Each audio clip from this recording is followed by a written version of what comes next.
De retorno en Altavoz en Vital, nos acompaña ya el expresidente de la República, Manuel Merino de Lama. ¿Cómo está usted? Muy buenos días. ¿Qué tal? ¿Cómo está? Bienvenido a Altavoz en Vital. ¿Cómo le va? Buenos días. Primero agradecer a Altavoz en Vital la oportunidad de estar aquí con usted, de poder compartir esta entrevista. Un saludo cariñoso y fraterno a todo el pueblo de Lima y de parte del Perú que nos está escuchando. Pasadas estas fiestas patrias, muchos con preocupación de los acontecimientos que se vienen más adelante, y en ese sentido estamos para poder conversar en esta oportunidad. ¿Cómo pasó usted las fiestas patrias y dónde la pasó? Bueno, la fiesta patria yo la pasé en Tumbes. ¿Con chiflas o no? En parte no, con su ceviche de conchas negras. Exacto. Exacto, en parte y en parte acá en Lima. El día 29 ya estuvimos acá, acompañando a mi hija, que ella vive acá en Lima, junto con mi esposa, que ha salido de vacaciones, es profesora. Pero Entre ceviche y ceviche seguramente usted escuchó el mensaje de la mandataria, 4 horas con 16 minutos. bueno, yo creo que el mensaje de la presidenta, primero que ha sido algo repetitivo del año anterior, segundo que creo que era el último año y quizás ha debido tener temas más concretos, haber hecho algunos resúmenes que creo que hubiese sido importante para que, digamos, la gente albergue alguna esperanza en este último año de su mandato.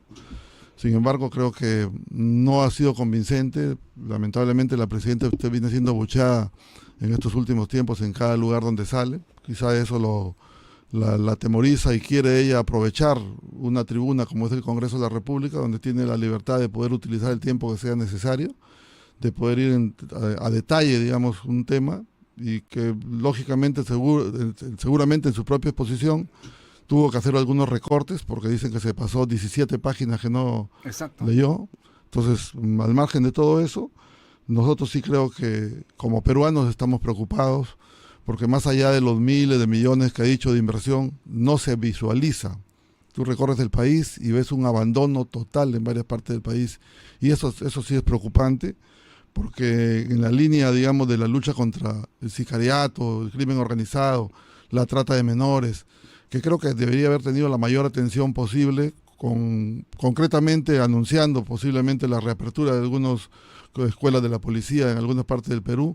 El tema del laboratorio de criminalística no solamente debe estar centralizado en Lima, debe descentralizarse, que son temas, digamos, puntuales en la línea de los eventos que estamos viviendo, y lamentar que sigue la rencilla entre la Fiscalía y el Poder, y en este caso el Ejecutivo. Y en este contexto, como usted lo ha señalado, la mandataria al lugar que vaya justamente tiene las pifias, obviamente el rechazo de la población, y eso se demuestra también en las encuestas. Lo hemos visto también recientemente en la parada militar, ¿no? La gran parada militar en la Avenida Brasil.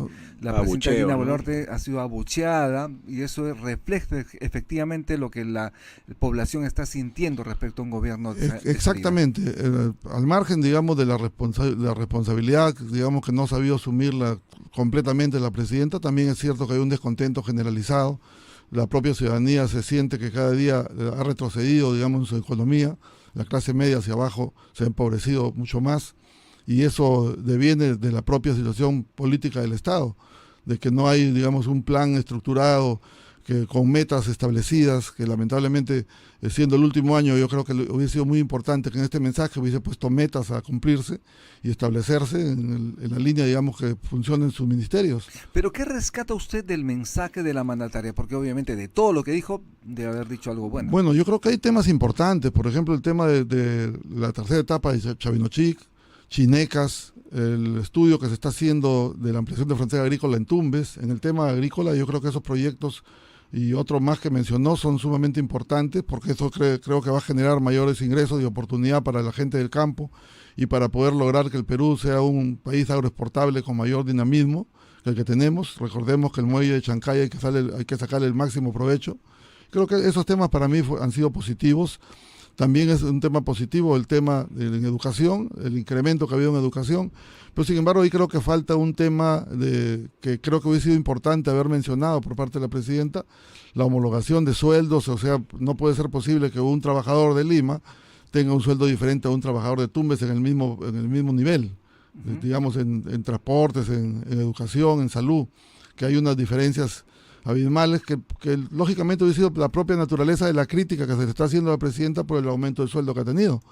Sí, yo quería preguntarle sobre este presunto deslinde que ha hecho, o este divorcio que ha hecho de la izquierda, porque ella ha sido parte casi de todo el gobierno de Pedro Castillo, pero ahora despotrica en contra de esta gestión, califica a los países de izquierda como Venezuela, Nicaragua, no, Venezuela, Cuba y Bolivia como estados fallidos. ¿Usted le cree cuando dice eso? Bueno, ahí yo creo que es un tema sistemático y político que no es casual. Me parece a mí que es una manera de ayudar indirectamente a su propia línea de izquierda que tiene la presidenta. ¿Por qué? ¿Por qué motivo? Porque una presidenta que está con una desaprobación del más del 95%, ella tal vez no cree en las encuestas, pero siempre te permite tener una direccionalidad y más o menos mirar qué es lo que está pasando. Y en esa línea, ella hacer un deslinde de esta naturaleza en el último año, no habiéndolo hecho desde el primer año que le tocó asumir la presidencia de la República, creo que nos llama un poco la atención, nos preocupa porque creo que se está de una u otra manera asumiendo toda la responsabilidad del respaldo que ha tenido la derecha y el centro, porque el deslinde lo ha hecho ella directamente, el centro derecha. Deslinde lo ha hecho directamente con la gente de su entorno, con la gente que la llevó a la vicepresidencia, la gente que puso a Perú Libre en la presidencia de la República. Sostener que la centro derecha centro derecha parlamentaria haya sostenido a la presidenta, ¿le pasará factura en las siguientes elecciones? Yo creo que le va a pasar factura. Sin embargo, creo que en algún momento, en una entrevista que tuvimos, yo hice digamos, un comentario de que estaba casi seguro que este último año alguno de los partidos que han sido socios estratégicos con la señora Dina Boluarte iba a tomar un paso al costado, y lo ha hecho Alianza por el Progreso. De una manera sistemática, salirse de la presidencia del Congreso o de la mesa directiva del Congreso es hacer un deslinde para que de repente aquellos peruanos que no tenemos memoria, que no nos damos cuenta de los acontecimientos que han habido del primer año del mandato de este Congreso, la manera como han trabajado de la mano, donde inclusive tienen ministros de Alianza por el Progreso que están actualmente en funciones con la propia Presidenta de la República. Entonces, en esa condición, ellos estratégicamente han puesto un paso al costado, han puesto a un representante de Somos Perú, y lo que sí tenemos que lamentar, que creo que el Congreso de la República ha podido tener una muestra de una mejor, digamos, mesa directiva en este último año de salida. No lo han hecho, tendrán sus razones, tendrán sus motivos, pero creo que eso no le hace nada bien al Congreso, porque el Congreso durante estos últimos años, digamos, 3 años, no digo 4, porque el primer año, recordemos que fue un año de conflicto con el señor Castillo, estos 3 años ha sido una componenda con la señora presidenta, no ha habido control político, no ha habido fiscalización, y eso definitivamente ha deteriorado también la evaluación que tiene la ciudadanía contra el Congreso de la República. Porque tenemos ahora un presidente del Congreso investigado por abuso sexual, por enriquecimiento ilícito, y bueno, vizcarrista es el tuétano, ¿no? ¿Cómo es eso? ¿Cómo el fujimorismo supuestamente que es antivizcarrista? Estamos dando la oportunidad al vizcarrismo en el último año. Yo espero que no sea así. Espero que haga su deslinde, espero que dentro de las críticas que se le han hecho, dentro de las investigaciones que tiene, él pueda tener un desempeño que realmente tenga la aprobación de la ciudadanía en este último año. Su trabajo de él será por 6 meses. Pero hay mejores cuadros, definitivamente, ¿no? Han habido muchos mejores 129. cuadros. Pero no se han querido escoger los mejores cuadros, son los cuadros que se han definido y son los cuadros que tenemos al frente. Recordemos que Cerrón es su 3er año, que repite la mesa directiva, y que ellos sí tienen un plan estratégico de funcionabilidad que, dicho sea de paso, no aparece en los momentos efectivos donde se deben hacer críticas, pero aparece en los momentos de responderle a la propia presidenta en su propio actuar. ¿Cómo cree usted que coge la ciudadanía peruana el que el Congreso puede elegir como titular del legislativo a José Gerí, que está denunciado por violación, por haber recibido dinero, por presunta corrupción? O sea, realmente el Congreso está cayendo cada vez más bajo. Definitivamente, habiendo mejores cuadros posiblemente en el Congreso para un cargo tan importante como la presidencia del Legislativo. Ahí yo creo que les ha faltado desprendimiento, porque hay buenos cuadros en el Parlamento. Creo que sin lugar a dudas no podemos a rajatabla decir que todos son malos cuadros. Hay buenos cuadros que tranquilamente podrían haber estado este último año para hacer algunas correcciones.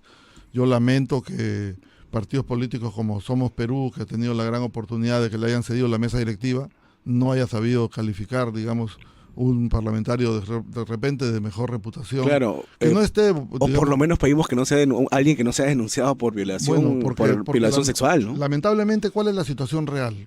Que aquí en el Perú todos nos quedamos en denuncias.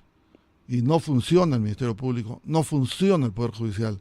Y eso lamentablemente puede ser inocente, pero en esas circunstancias el concepto general de la ciudadanía es no le pasa nada porque todo se arregla en este país. Y eso no puede ser de ninguna manera. Y lo digo esto en las líneas generales, porque ahí vemos todos los expresidentes de la República, todos los digamos, gobernadores regionales o exalcaldes que vienen en procesos de investigaciones de 5, 10, 15, 20 años y luego se archivan los procesos. Entonces, en esa circunstancia, el presidente actual podrá decir que no es culpable, que es inocente, pero en ese proceso, lamentablemente, de una investigación que no tiene de cuándo acabar, para la población y para la ciudadanía es una mala elección, es una elección fallida por parte del Congreso, que sigue recibiendo las críticas, y la devaluación que tiene el Parlamento Nacional lamentablemente está tan igual como la Presidenta de la República. Y eso frente al proceso electoral que nos encontramos, donde vamos a elegir 2 cámaras, ahora ya no una sola cámara, sino 2 cámaras, vamos a estar en una elección dentro de 40 y tantos partidos políticos. Pues lamentablemente yo creo que la situación es crítica para el país, y lo que se viene más adelante puede ser mucho peor que lo que estamos viviendo el día de hoy. Vamos a hacer una pausa. Estamos con Manuel Merino de Lama, expresidente de la República. Estamos en Altavoz en Vital. Ya regresamos.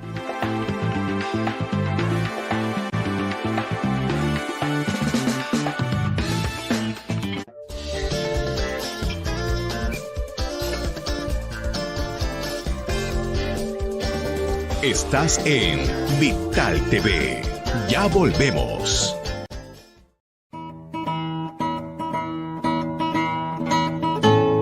Que el espíritu patriótico nos motive a construir un Perú mejor.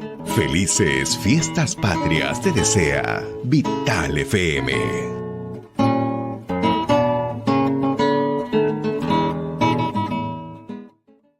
La radio nació hace 100 años para sonar lejos, para ser íntima y ser fiel, para ser musical y publicitaria, para ser informativa y humorística. La radio es servicial, es masiva y popular, es matinal, diurna y nocturna. La radio está en casa, en el auto y en el teléfono. Está en todas partes, todo el día, todos los días. En la Cámara Peruana de Radio y Televisión celebramos este 2025 los 100 años de la radio en el Perú.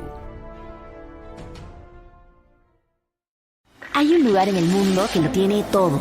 Tesoros conocidos y otros por conocer.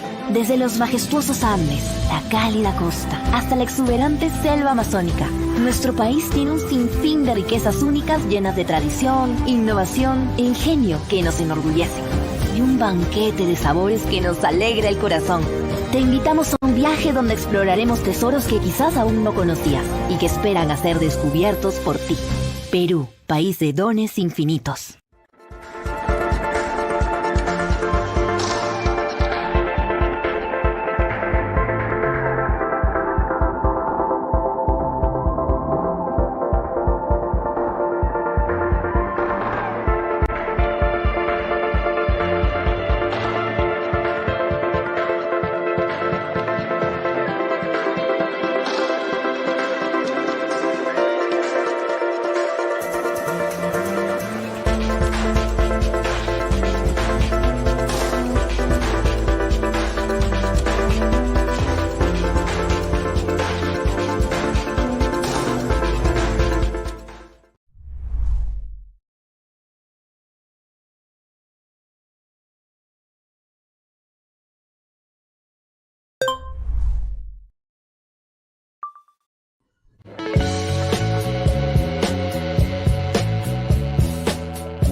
y 33 de la mañana, estamos de vuelta en Altavoz, en Vital, también en Movistar Televisión. Estamos conversando con Manuel Merino de Lama, expresidente del Congreso y expresidente de la República. Quería preguntarle lo siguiente porque, como sabe perfectamente, la presidenta Dina Boluarte se elevó el sueldo. Sabe perfectamente que se elevó el sueldo a 35.568 soles, más que se duplicó el sueldo. ¿Cuál es su visión de ello? Porque al fin y al cabo el Congreso sabe perfectamente que hay varios proyectos de ley para revertir esta situación, pero en el Congreso no pasa absolutamente nada. Bueno, yo creo que hubiese sido una muy buena oportunidad de la Presidenta de la República, en lugar de pedir a través de, digamos, de su secretaría o a través de su ministro de Economía, porque al final ellos han querido desviar, que es un tema que lo ha visto el Ministerio de Economía y no lo ha visto el despacho presidencial, de una homologación de sueldos a nivel nacional, que creo que es una reforma muy importante, porque eso hubiese permitido, digamos, una mejora sustancial en la propia actividad del gobierno. Pero solamente dedicarse al aumento del sueldo del presidente creo que desfigura totalmente una situación que de repente podríamos decir que es viable, porque no es posible que el máximo mandatario gane menos que un ministro. Claro, obviamente el debate, el análisis se puede hacer en otro momento, pero una presidenta que está de salida... Exactamente, además... y además con la evaluación que tenía. Ella tenía que entender que en un proceso donde no está bien evaluada, donde lamentablemente tiene serias críticas, donde tiene un país dividido, donde tienes un ministerio público enfrentado con ella, donde tienes un poder judicial que lamentablemente no está funcionando como todos quisiéramos que funcione, ha sido el momento más inoportuno de ir a una subida de sueldos. Por último, si tanto, digamos, deseaba ella tener una, digamos, una de verdadera, digamos, legalidad que le corresponde al presidente, lo hubiese hecho a partir del próximo gobierno. Claro. Y pero por último, era con nombre propio lo que ha hecho ella, ¿no? Si es que ella quería ganar esa cantidad, el Estado es el que más pierde los juicios, que tú después pides la homologación en un proceso judicial sobre su pensión vitalicia y ella lo hubiese logrado posterior a su salida. No era motivo de que la iban a suspender. Y en el caso de usted fue presidente ¿por cuánto tiempo? Por 5 días. 5 días. ¿Y usted recibe pensión de presidente? No recibo. Lo que pasa es que en el caso nuestro, la Constitución sí lo reconoce y habla de la pensión vitalicia, no por 5 años, por 1 año, por 5 días. Habla de la pensión vitalicia, pero sin embargo aquí hubo una interpretación que hizo la Comisión de Constitución del Congreso, donde definieron que los que habían asumido la presidencia de la República por sucesión constitucional, no les correspondería ganar pensión vitalicia. Entonces, ¿a Dina no le va a corresponder pensión? Bueno, en el caso de Dina, ella sí ha sido elegida en la plancha presidencial. Al quien no le debería corresponder es a Sagasti. Y en este caso a mi persona. Pero al resto, en este caso al señor Martín Vizcarra, bueno, él está en un proceso judicial que creo que va a terminar libre, porque así como están las cosas, lamentablemente con un ministerio público, un poder judicial que no está funcionando como debería funcionar, con igualdad, digamos, para todos, pues lamentablemente lo más lógico es que en las circunstancias que estamos viviendo, todos estos señores que están enjuiciados van a terminar libres. ¿Los expresidentes en todo caso van a recibir estos 35,000 y más soles? Los expresidentes tendrían que hacerle un juicio al Estado. Tendrían que hacer un juicio para por la homologación. Para homologar la pensión. Pero mientras tanto la pensión ganando. Es un sueldo de congresista, más o menos, 16,000 soles. Lo que eran 15,600 soles. Ese es el sueldo que estaba estimado, quien redujo ese sueldo, recordemos que fue Alan García Pérez.